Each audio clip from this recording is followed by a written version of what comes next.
Hi guys! For today's video, manlaag na pod ang mga marites. Charot. Bitaw guys, so sila mama guys, kay ug ang kauban niyang mga marites guys, kay nagplano sila nga manaka sila og bukid. Actually guys, bukid naman yun amo ang lugar, pero mas mangita pa sila og kanang mas bukid pa yun guys. Kay ano ba ni sila no, adventurous.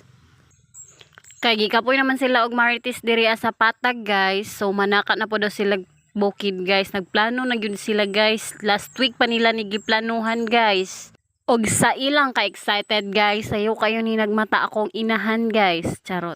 Bitaw guys, so gituyo po nila nig sayo og kanang larga guys, kay para dili kayo init ang dalan, kay perte ba itong layo guys no. Ana ako ang mga auntie guys, katulo daw to ka oras sa kaunon ang bukid guys. Charot. Bitaw, so nagkuyog-kuyog na lang pod mi, kay nagbunggo man sila. Charot, bitaw. So first time pod ay nako diri makasaka nga lugar guys. So nikuyog na lang pod ko bahalag init. Ug sa amo ang kasayo guys, walay mga pamahaw nan larga guys, kay berte laging sayo hagyod namo guys. So naka-decide na lang gyud sila nga mamalit og tinapay dito sa among lungsod guys. Charot.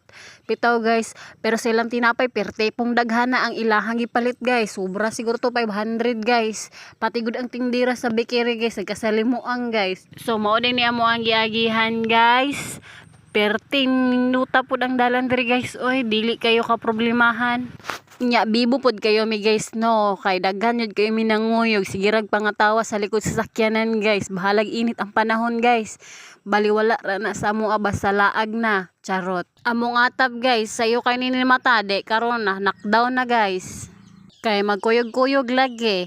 And then guys, aside sa tinapay guys, napag yun may isa ka tupperware diri nga pirti kadaghag bihon guys, nga subak kay kaning manok. So daghan kay ni guys, sobra pa ni gabi sa birthday guys sa amo ang nanay. So gidala na lang po namo karon para na ami timo-timoon diri sa sakyanan. Bahalag na ni mahon na ning murag panos guys. Hala kaon gihapon ang mga tao guys. Charot.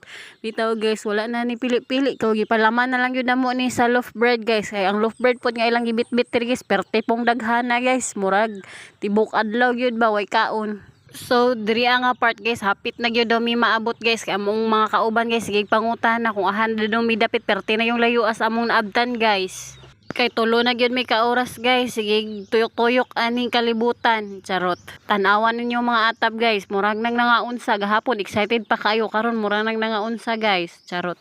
Bitaw guys, and finally guys, naabot na gyud mi sa amo ang destination guys. So naa na gyud mi diri sa balay sa igagaw sa amo ang papa guys. So karon nami diri sa taong nga gupitan. Og first time gyud nako